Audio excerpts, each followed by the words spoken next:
এরপরে প্রশ্ন হলো, হজে যাওয়ার পূর্বে আত্মীয় স্বজন এলাকার মানুষদের দাওয়াত করে খাওয়ানো কতটা জরুরি? জ্ঞানের কলমের কালি শহীদের রক্তের থেকে উত্তম, কথাটা কি সঠিক? না ভাই, এটা সঠিক বলতে এটাকে হাদিস মনে করা সঠিক নয়, এবং এটা আসলে সঠিকও না। জ্ঞান অর্জন করা, ইলম অর্জন করা, কোরআন হাদিসের নলেজ অর্জন করা, এটা অনেক ভালো কাজ। এই ভালো কাজের কথা কোরআন হাদিসে অনেক ভাবে বলা আছে। আল্লাহ বলেছেন, যারা জানে যারা জানে না তারা কি সমান হতে পারে?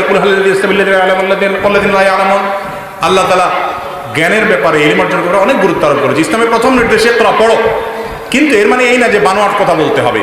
ইলম শিক্ষার জন্য সুদূর চীন দেশে হলেও যাও, আল হাদিস না, এটা জাল হাদিস। আবার জ্ঞানের কলমে, জ্ঞানীর কলমের কালি শহীদের রক্তের চেয়ে উত্তম, আল হাদিস না, এটা জাল হাদিস। এরকম অনেক জাল হাদিস আমরা কি বলি? আল হাদিস বলি। ফেসবুকে বেশিরভাগ এরকম আলতু ফালতু কথা বা আপনার আনঅথেন্টিক, অনির্ভরযোগ্য কথা, এগুলোর নিচ দিয়ে দেখবেন লেখা আছে আল হাদিস। এই আল হাদিস দেখলে বেশিরভাগ ক্ষেত্রে আমার মনে হয় এটা জাল হাদিস। কারণ কোনো হাদিস থাকলে সেটা রেফারেন্স থাকবে, বুখারী, মুসলিম, এত নম্বর হাদিস, অমুক নম্বর পৃষ্ঠা। এখানে কিচ্ছু নাই, শুধু আল হাদিস লেখা। এগুলো বেশিরভাগ ক্ষেত্রে কি হয়? জাল হাদিস হয়। এরপরে প্রশ্ন হলো, আমাদের যুব সমাজের অধিকাংশ যুবক হতাশা, দুশ্চিন্তা ও উদ্যোগে ভোগে, তাদের ইসলামিক উপায়, কাউন্সিলিং এর উপায় কি? দেখুন, এটা আমি আমার আলোচনায় বলেছি, হতাশা, দুশ্চিন্তা এবং দুর্দশা এটা দূর করার জন্য, ডিপ্রেশন থেকে মুক্তির জন্য মূল পথ হলো আল্লাহর গোলামিতে আসা, আল্লাহর আনুগত্যে ফিরে আসা। আপনি পরীক্ষামূলকভাবে কিছুদিন করে দেখেন, সালেহাতু সঙ্গে বুদি দিল খারাস আজমুদে এক জামানা খাকে বাস। ভাইরে, পাথর হয়ে বহুকাল ছিলেন, একটু মাটি হয়েও কিছুদিন দেখেন না আল্লাহর আনুগত্য, আল্লাহর গোলামির ভিতরে কি শান্তি আছে। যদি কেউ গোলামির স্বাদ পেত, সে রাজত্ব ছেড়ে গোলামি করতো। ভাই, মালিকের গোলামিতে স্বাদ আছে। মানুষের গোলামি করলে স্বাদ নাই, তৃপ্তি নাই, মনের ভিতরে সংকোচ বোধ হয়।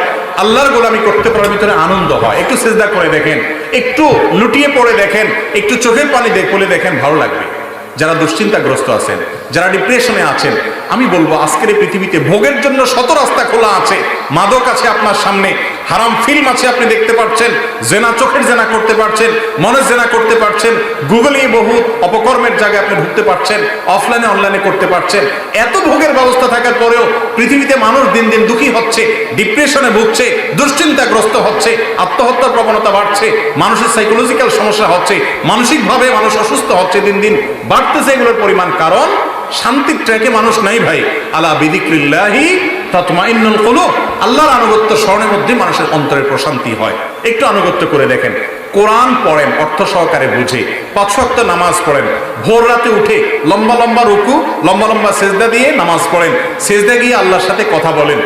আমি আপনাকে নিশ্চয়তা দিতে পারি, আল্লাহর উপরে ভরসা করি, ইনশাআল্লাহ আপনার ডিপ্রেশন দূর হয়ে যাবে, আপনার দুশ্চিন্তা দূর হয়ে যাবে। আল্লাহ তাআলা আমাদেরকে আল্লাহর আনুগত্যে, কোরআনের পথে, আল্লাহর নির্দেশের পথে, ইবাদতের পথে আসার তৌফিক দান করুন।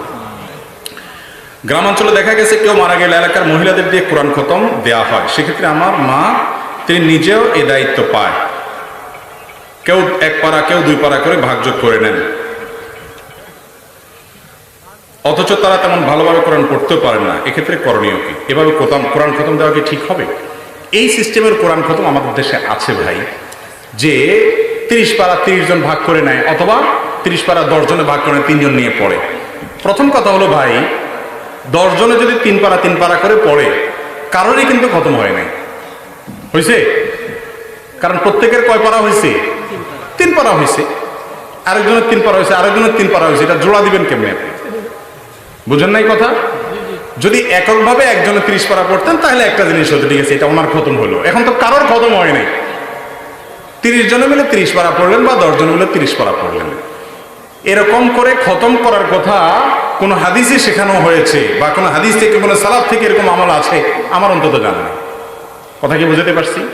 দ্বিতীয়ত, মানুষ মারা যাওয়ার পর বিশেষ করে তার লাশের চারপাশে ঘিরে ধরে কোরআন শরীফ পড়া সবাই মিলে, এই নির্দেশও কোনো হাদিসে দেওয়া হয় না।